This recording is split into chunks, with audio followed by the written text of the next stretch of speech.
Dear students, welcome to my video about GraphQL.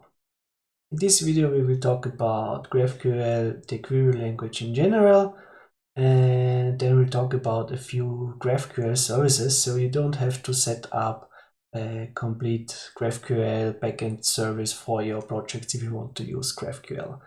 And of course then we will have a look on how to integrate GraphQL in a Vue.js application. Now, to get started, what is GraphQL? If you open up the GraphQL web page, there is a very lengthy description of what GraphQL is and what they plan on doing. So GraphQL is a query language for APIs and a runtime for fulfilling those queries with your existing data. It provides a complete and understandable description of the data in your API, gives client the power to ask for exactly what they need and nothing more, makes it easier to evolve APIs over time, and enables powerful developer tools. Yeah, so this is a very long sentence, and I will try to explain each and every part of it. Now, to understand why GraphQL might be a good idea, it's also a good idea to have a look at the history of APIs. I will skip RPC and SOAP for now, because I don't want to make this video too long. I will quickly go to REST, because REST is now the most popular way of building APIs and consuming APIs on the web, at least. And it's already a pretty old way of doing things. So it came into being with Roy Fielding's dissertation in 2000. And as you know, it uses HTTP and HTTP verbs in combination with URIs and endpoints to change resources. And yeah, REST itself is very helpful, but there are a few things that aren't as ideal as they might be in REST. So REST has a few weaknesses. And if you're interested, there's even another paper by Roy Fielding about the weaknesses of REST. And one of the most well-known problems with REST is that you need multiple round trips between the client and server to get enough data. So when everything is split into resources, you might have to get a list of posts first, and then with this list of posts you can get your 5 posts with 5 additional requests. And each request costs a lot, because there's not just the data that has to be transmitted, there's setting up the connection, handshakes, and all sorts of things. If you want to have a detailed explanation of why requests are bad and should be avoided, or at least you should make as few requests as possible, please have a look at High Performance Browser Networking by Ilya Gregoric, which is a book that I can highly recommend. Another thing with REST APIs is that they often give you more data than you actually need. So if you just want the title, author, and content of a blog article, you will also get the date, when it's been last updated, tags, and all sorts of other things. Now, also tooling is very difficult with REST APIs because the specification is very small, and you can do all sorts of things with REST APIs. So the spec is pretty small and clear, but this also allows implementers to do lots of different things, which makes tooling very hard. Also, there's no way of introspection. You have to build this yourself. Introspection means a way of getting to know an API. Now, if you want to consume a REST API, you need a documentation, because there's no way of finding out how the API works without good documentation. And yeah, another problem is versioning. When you want to change fields in your API, when you want to remove fields, most important, then you have to make a new version of the API. Adding fields is a lot easier. So, what's GraphQL then, and how does it help? GraphQL is a query language for once, and it's also a type system that describes your data. The combination of these two is very important. Now, also, it's a specification, not implementation. So in the end, it's just a document that tells you how you should do things. It doesn't mention clients or data sources. You can use any language that you want. You can yeah, write a GraphQL server in JavaScript, in Python, whatever, and you can consume it with very different means. And what's also important, GraphQL is not a revolution. It's more or less a bundle of techniques that help to mitigate REST's weaknesses. And GraphQL is also, well, it also fits the concept of progressive disclosure with start with as little as you know, as you need, and then expand on that, which also fits Vue.js very nice, and so I think they are both a good fit. Now let's dive in, because this might be too theoretical now.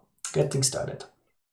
So in GraphQL, there are types and fields. A type might be a query, a type might be a user, and fields are just properties of the type. So a query might have a me field, a user might have an ID field, and a name field.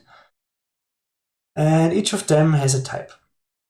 Now, the user type has an ID field of type ID, the user has a name field of type string. So with this, you can build all of your data. And each of these types has a resolver in the GraphQL server. So for each type, there has to be a resolver that extracts or that fetches the data for this type. So for the query me, there would be a resolver, and for the username, there would be a resolver for the user ID and all of this. And this is pseudocode, so this is not an actual implementation, it's just to highlight what a resolver might be. A resolver might be as simple as getting the property of an object, but it might also be other calls to other APIs. So if you build a GraphQL server yourself or service yourself, you have to build resolvers. But I will show you services in the end that do this for you. Now, one of the core concepts of GraphQL are queries. So a query is just something that resembles JSON, where you ask for all of the types and fields that you need. So here this me field has a name, and the result is actual JSON, and it closely resembles, or it exactly resembles, your query, which is nice. And now if you want more data, you can just add more fields. If you want less data, you can remove fields, which prevents overfetching. Here's another comparison of REST and GraphQL, which might now finally make things clear. So when you have a REST API, you will first fetch all of your posts, then you have a list of your posts. Then you can get a post, which is another REST call, and if you want to have information about the author, you might make another call against an author endpoint, because all of those things are different resources. And altogether you have made 3 or more than 3 calls to your API. With GraphQL, this is a lot easier. You can say that you want to have all of your posts, or I don't know, the last 5 posts. For each post you want the title and you want the author's name. And this query is then encoded, and it's everything that you sent in your request, and that's it. And the GraphQL server will then return JSON that you can use. So if you fetch 5 posts with REST, you will have 5 posts and 5 authors, so you will have 11 requests to have all of your data, and here it's just 1 request. And you have only the data that you asked for. Now there's an image that I don't know where it's from, but it's also a nice way of looking at things. If REST was a conversation in a chat, it would be like this. And if GraphQL was a conversation, it would be like this. Now, a very simple example with a client and a server using GraphQL JS would be, first, of course, you have to install a GraphQL JS dependency, and the GraphQL JS dependency then gives you a very minimal client to run GraphQL queries against, and a tool to build a schema. A schema, of course, is just the description of all of your types and fields. So we might talk about the GraphQL schema language and the GraphQL query language. And the GraphQL schema language is all of the things that start with type. So this very small and minimal schema just has a query who has a field hello, which is a string. Then, of course, you would need a resolver for each of these fields.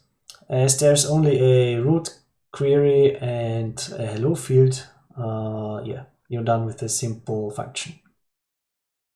And the GraphQL client here just needs the schema, a query, in this case it's just a hello query, and all of the resolvers. And yeah, then it will return hello world. Or hello, in this case, whatever.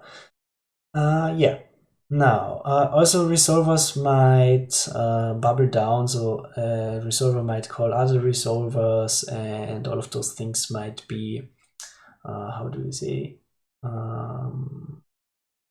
all of those things might be layered. Okay, now this client could then also be used on a real server, for example. For Express, there is a GraphQL middleware, so all of this is the same, but here we start an Express server, use the GraphQL middleware, and then we start the server. And yeah, I could show you this, but we will have other GraphQL servers later that are actually online, where you can see what the graphical flag is doing. So graphical is admin, or it's an interface in the browser where you can test your GraphQL API, but we'll have a look at that. So now to a more in-depth look on queries and mutations, so you have a feeling for the GraphQL query language. So we've already talked about fields. Different fields have different types, so a name might be a string, friends might be an array, and then you get an array of heroes. Well, field can also have arguments. Also a type can have arguments. And yeah, every field and every nested object can have its own set of arguments. So this also makes it very easy to do stuff in one request and not in multiple requests. So if you want to get different humans with different IDs, you could just write the same query twice or three times with aliases. So with an alias, you could ask for an Empire hero and a Jedi hero with the same type, but with different arguments. And you'll then get an Empire hero and a Jedi hero. Also, both of them have the same field name. Now, if you find yourself repeating field names over and over again, there's a solution that's called fragments. Fragments is just, a bunch of fields that you can reuse on your types in this case. So if you want to have the same fields for one hero and for the other hero alias, you can use a fragment, so you don't have to repeat the fields. Now, up to now we have seen anonymous queries, or I don't even actually know what they're called, but there are operation names. So this query would also work without the query hero name and friends, but you can give operations a name. Names can be useful for debugging and for logging, but in some cases names aren't optional, so you need them for passing variables.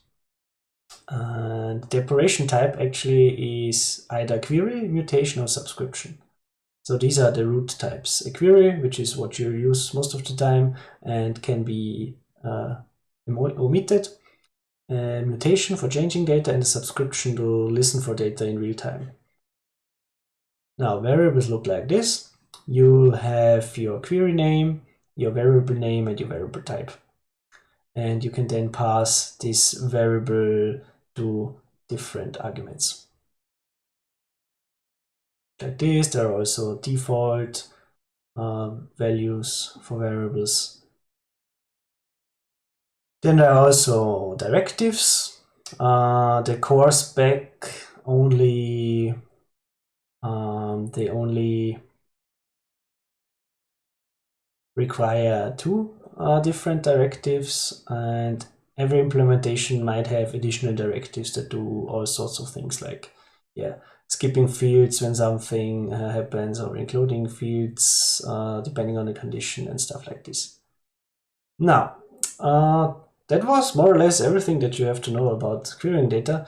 Mutating data looks the same. A mutation also always has an operation name, and of course some variables, because you want to create or mutate data, and then everything else looks like a query. So there is a type and fields, and you would change them.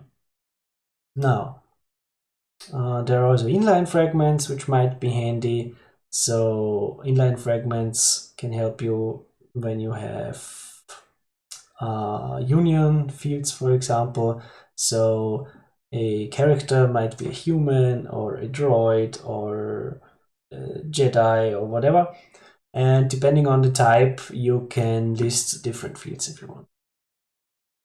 Now, to make this even less theoretical, you can have a look at public GraphQL APIs. There's even a directory of public GraphQL APIs where you can have a look at more. But yeah, so for now,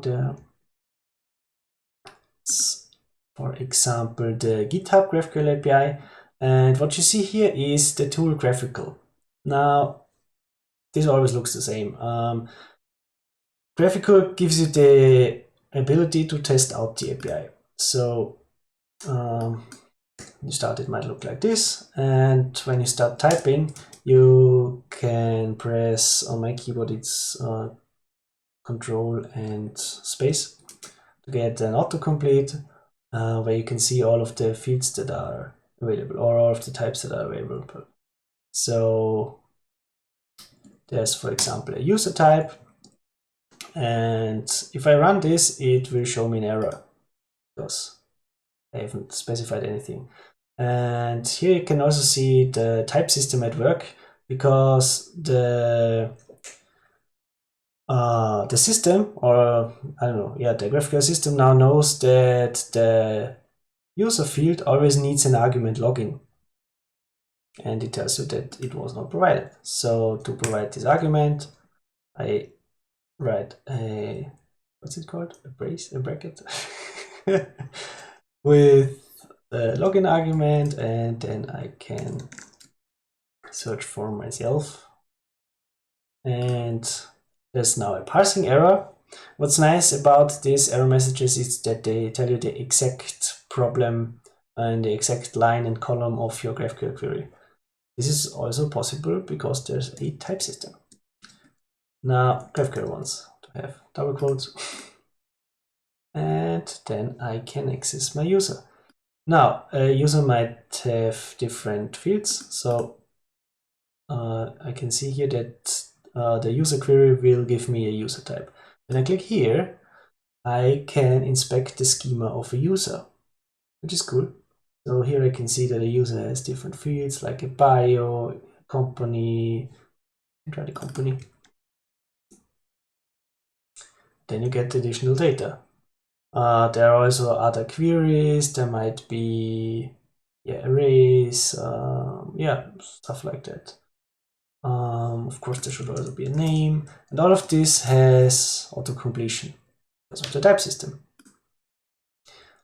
And so you can have a look at all of the schema, and there are even some mutations where you might need additional authorization. And then there's an explorer that gives you an overview of all the types in this GraphQL implementation. So if I want, for example, all of the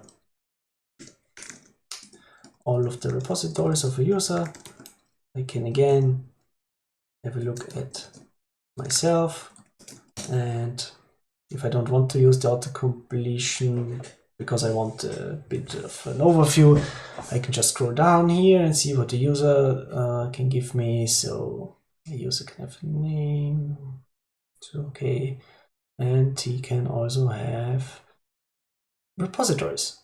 Now, repositories, of course, also need a list of fields. So let's add some fields, like, I don't know, If you're stuck, you can just run your query, and sometimes GraphQL will autocomplete fields and types for you. Like this. Now I have another error, missing pagination. You must provide a first or last value to properly paginate the repositories connection. So these error messages are really helpful. Now if I want to get my latest 5 repositories, I can use the last argument, and then I can get the name and maybe the slug or the URL, my latest repositories. And then I get a very nice JSON response. So you can see it's very easy to write queries in GraphQL, and yeah, you can write queries where you only get the data that you need. And this is cool. Now another example might be the Star Wars API, but yeah, you can have a look at that yourself. There's even another Star Wars API, and you can check out this Star Wars API and run it locally if you want, and yeah, just search for GraphQL APIs in Google. Now, when you want to build an API, you have to think about schemas and types. I will just quickly go over this because I don't expect you to build a GraphQL server, but if you want, of course, go ahead, be my guest. Yeah, type system. So there's always a root type, and the root type has to have fields. Now, type can have fields. Type that has fields is always the type object. So this could also be object, but this here the name is a string, and the appears in is an array of episodes, and bang always means that something is non-nullable. So that means there will always be a result. Yeah. Otherwise, GraphQL might null this. Now you can also specify arguments, of course, in your types. So the length field in here has a unit argument that has to be a length unit, and its default value is a meter. So here you can see that this is probably a union type, and it will return a float. And this is nullable. Then your schema will always have equivalent mutation. These are the entry points for all of your GraphQL queries. And yeah, here's another example. Now there are a few basic scalar types like int, float, string, boolean, and id. Yeah, I think they're self-explanatory. There's an enumeration type. Yeah, so the episode can only be New Hope, Empire, or Jedi. Here again, lists and non-nullable types. There's a difference between setting the hash between the brackets and in the brackets. So this means that the array is non-nullable. So there will always be an array. And this tells me that all of the objects in the array will never be null. And here, of course, this denotes that the ID argument has to be passed always. It's mandatory. Now, there are also interfaces where you can define an interface and you can implement interfaces like you would do in various programming languages. Then there are union types. A union type basically tells you that a search result can be any of, in this case, 3 other types. And this is where the inline fragments come in. So when your search result could either be a human, a droid, or a starship, you might want to access different fields depending on the type. And for the mutation, you'd write special input types. So when you look at the other examples, you can see that here we have the type keyword, and here we now use the input keyword because input type is special.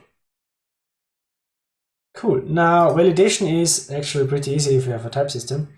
If you want, you can have a look at some of the unit tests in the Star Wars example to see what can be validated. Now, when you have a type system, you can predetermine whether a query is valid or not. This is what has happened here. So when I leave these, I can see that there will be an error even before I send the query. So the field needs subfields, and yeah, let's have the name, and yeah, this name field doesn't exist. You can check all of these things before hitting the API, which is cool. Now, execution. Yeah, execution happens after validation. And as I've told you, execution happens via resolver function. And each query has a resolver function that returns the result of type.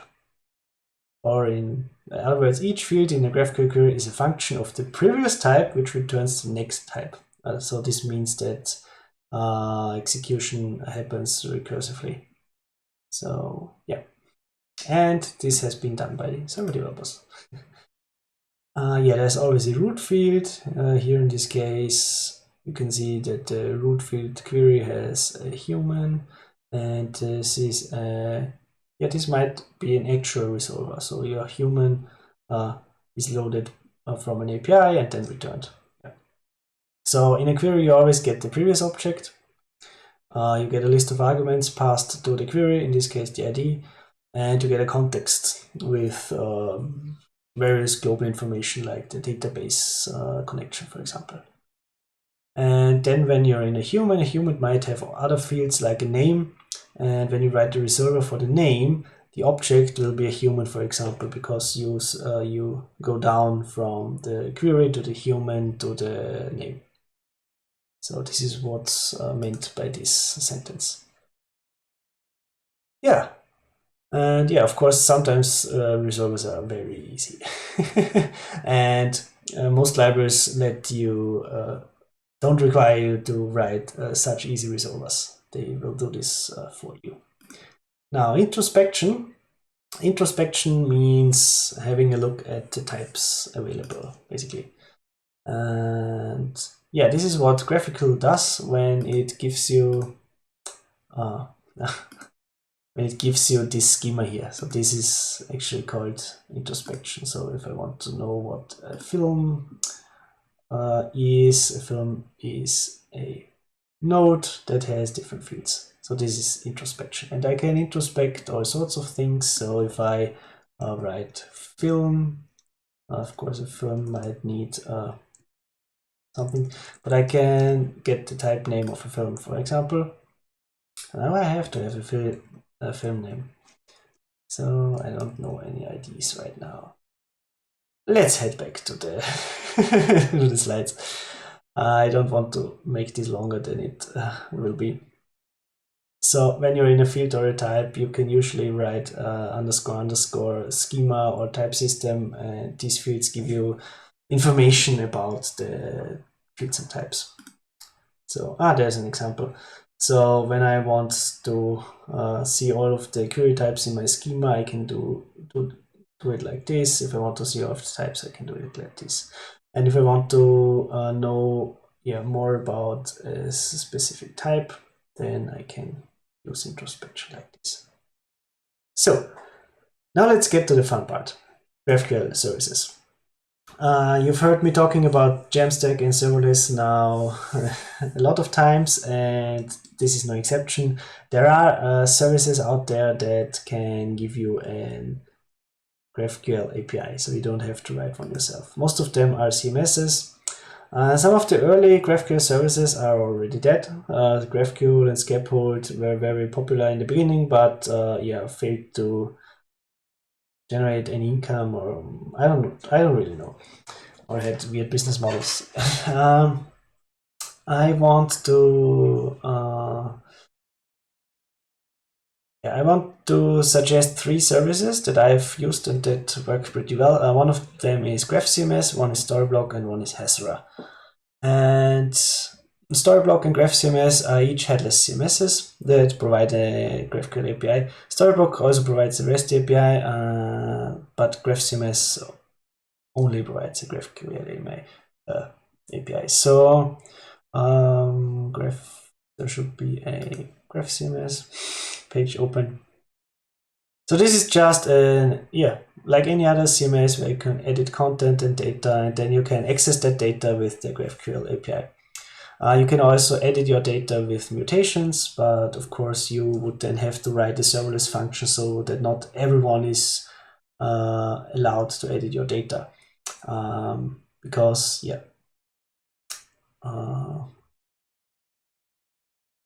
you have to do authentication yourself. This is not something that the CMS handles for you. So that's a good example. I will show you an example using Storyblock, because I really like Storyblock and it is being built in Linz. Storyblock has a REST API for getting your data and for writing or changing your data, and it now also has a GraphQL endpoint for getting your data. But it does not yet have the possibility to do mutations with GraphQL, which is why as a GraphQL service I only give it 3.5 stars. And which is also why GraphCMS has 4 stars. So when you're into GraphQL and also want to do your mutations and also use subscriptions, you might opt for GraphCMS. But both headless CMS, like most headless CMS, don't take care of authentication. So there's usually a management API where you would use your private API key to change data. But if you want to if you don't want to do this in a serverless function or in a cloud function or in a backend, you can use HUXE. And HUXE is an open source engine that connects a database to a GraphQL API. So you can fire this up on Heroku pretty fast actually, and I think there will be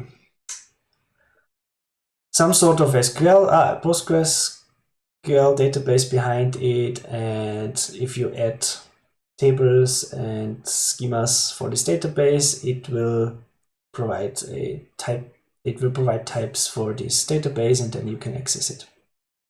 And what HUXE can also do is it can validate your JOT access tokens. So if you, for example, have your auth0 already set up, you can just send the JOT access token with your mutation, and HUXE can then ask auth0 if the user is allowed to do this. So there's also a permission system. Of course, it's a bit tricky to set all of this up, and it takes quite some time. So I would suggest that for simple applications where you don't add a lot of data or don't give the user a lot of possibilities to add, change, delete data, you can stay with headless CMS. But I've also linked articles on how to go about setting up HUXE and the authentication. There's also an example on how to use GraphCMS. GraphCMS also provides you an GraphQL endpoint that also has GraphQL, so you can just play around with your API. Here's a lot of links on how to set up GraphCMS with Vue.js. And there's the same things for Storyblock. So Storyblock also has an API playground, and it's very easy to just call the GraphQL API because it's a public API. You use your public API token and send a query. The thing that we'll be using under the hood for making GraphQL queries in Vue.js is called Vue Apollo. So there are a few things that play together here. Apollo client is a very popular client for GraphQL. So this is just a JavaScript client that can cache queries for you. It can make mutations for you. It can do all sorts of things for you. It can also handle subscriptions. Then there's the GraphQL tag, which can validate queries for you and prepare them to be sent to the server. And if you use Apollo, there's also client developer tools that you can use, which we'll have a look at. And of course, you can use Vue. You can use Apollo directly in your Vue application, but there's also Vue Apollo. which serves as a glue between Apollo and Vue.js, because it will inject a $Apollo helper into all of your instances. Yeah, so we will have a look at that. And I've even written a blog article on how to do this, so it's linked here.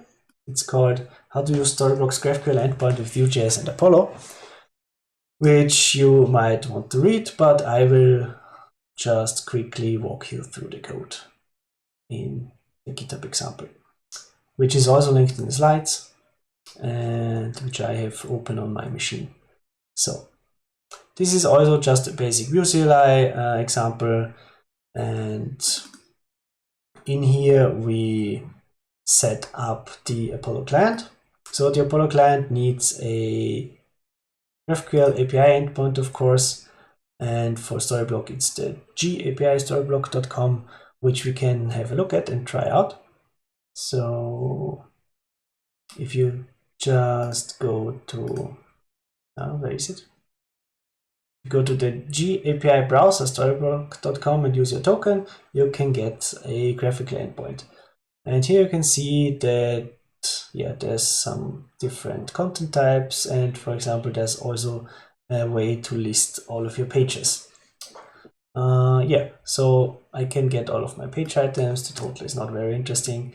And when you set up or when you create a Storyblock account, you'll get a homepage that has a few content types. So where's my... So this is Storyblock, and when you log in and create a space, you will see this. And the dashboard, you have your API token that you have to use to call the API. And you will have some base content. In this case, you have a page that's called home. And this page has child components. So the page has a teaser, which just has a headline, and it has a grid. And the grid has 3 features. So all of these are different components. You can create components in Storyblock, feature, grid, page, teaser, and then you can query for them in the API. Now, there's also a visual editor, which is what you were seeing in the beginning. You can see what the page will look like in the end. And when I edit these, and I publish them, they will be immediately updated in the application. And if you have a look at these page items, you can, I don't know if I need the slug, I may need the name, and I may need the content. And the content then tells me what's in the page. So my page home has a component teaser, which is just a headline, hello world, and it has a component grid, which then has 3 other subcomponents. So this gives me all of the components that have been set up in Storyblock, and we can work with that. And I've created a Vue.js component for each of these components. So now, where were we? We were at connecting the client with the API. So when you've connected the client, which is called Apollo client, you can also start Vue Apollo, which we'll use for querying for the APIs. Now, what you can also see here is that I've added these components globally, and I've pushed the Apollo provider to the Vue instance. Now, when you go to the app, you can see how to write a query in a Vue.js component. Now, usually you would use just JavaScript to make a query. Like you could also, for example, write this $Apollo and make a query with some methods, or you could use the Apollo client directly to make queries, or you could even just use fetch or XHR or Axios to talk to your GraphQL API. But what Vue Apollo gives you is also this custom component Apollo query. So with this, you can write your query in your templates. You don't have to write JavaScript here in a lifecycle hook or in a method. So Apollo query has one special property, which is just a query, and you can also pass variables to it. So in this case, I have an operation that's called page item query, and it has an ID argument, and I can pass an ID variable to this. In this case, it's just a static home, but you can see how you could make this query more dynamic. And yeah, in here you can see this is just some basic GraphQL query. It's similar to the one that I did here, but I will just get the home page item and not all of the page items. Now, what you see here is the GraphQL tag, which is a template string. And this template string is then parsed before sent to the server by the Apollo client. Yeah, you can read up on that, what this does. It's pretty interesting. And what View Apollo also gives us is what the Apollo query that the View Apollo gives us also gives us is a slot where we can inspect the result. So I don't know if it's if you can see it, but all of this here happens in the Apollo query. So I have my query, and in here I use vslot, and then I can get the result with the loading state, the error, and the data. So by using the loading, I can display a loading state while the request is running. I can display an error if an error occurred, or if the API is down, or if my query still isn't valid. And yeah, when I have data, I can do something with the data, like rendering component. Now, in Storyblock, everything is a component, which is why we can just iterate through the list of components and render components and render view components out of the Storyblock components. So what I'm doing here is I pass the type of component to here my component renderer. And so a component in here might be a teaser, it might be a feature, another feature, or it might be grid. And if you've never used component is, it allows you to swap components. So in this case, for example, I can write component is teaser, and Vue.js will instantiate and render a teaser component. And yeah, you can also do this dynamically. And yeah, so in the beginning it will render a page, and as a page can have subcomponents, we do the same thing here. We also render components depending on the component name. So the page has a teaser, which will just render a teaser. It will also render a grid, and a grid then again has subcomponents, which we can create just by using component is and passing a string to it. So this is how you would use Storyblock with Apollo and GraphQL and Vue.js. Yeah, and of course we should also run this, which I've totally forgotten. So when you run this and open this, you can see that it renders all of the components that we've just talked about. I can inspect it. There's an app, there's my Apollo query, then there's a page, then there's a teaser, there's a grid, and there are the 3 features. Yeah, and each of the components now, of course, has Apollo data, which is what's passed to the slot with the data, the loading state, and queries and possibly errors. And what you now can also see when you've installed the Apollo DevTools, you can use GraphQL in here, because the API URL is the same. So I could just use the Explorer here to get to learn stuff about page IDs without having to leave my browser. This makes development very smooth. There's also a list of the queries that have been made and that are now watched, because Apollo can cache your queries, so it will watch this query now. You can see the query that has been made. and also the mutations, and you can see the query cache as well. So yeah, read up on Apollo and what benefits it can give you. But of course, you could also just write your queries yourself and then update your component. But having the query in here is actually pretty nice. Of course, you can put your queries into separate files to make this more readable. So you could create a GraphQL folder here with a lot of queries and just import the queries and use them in your Apollo query, which could also work. So, is there something that I've forgotten?